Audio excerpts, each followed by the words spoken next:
Sa ngalan ng Ama, at ng Anak, ng Espiritu Santo. Amen.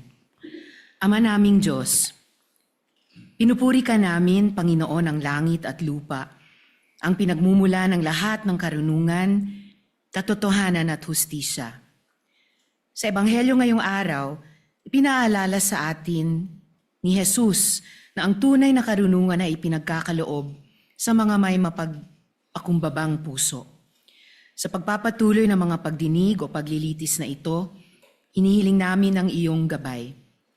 Pagkaloob niyo sa amin, ang mga senator judges, ang karunungan na matukoy ang katotohanan, pagpapakumbaba na makinig ng may bukas na isip, at lakas ng loob na gawin kung ano ang tama ayon sa aming konsensya at ang rule of law. Palayain niyo kami sa pagmamayabang, prejudice, at lahat ng klaseng impluensya na maaaring magpalabo sa aming paghuhusga. Naway manaig ang katotohanan, katarungan, at ang kabutihang panlahat sa bawat desisyong aming gagawin.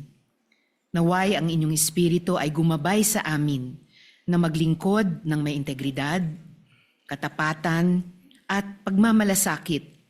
Laging sinasaisip na ang pinakamataas naming responsibilidad ay sa sambayan ng Pilipino at sa katotohanan. Inihiling namin ang lahat ng ito sa pamamagitan ni Jesucristo. Amen. Sa ngalan ng Ama at ng Anak, ng Espiritu Santo. Amen.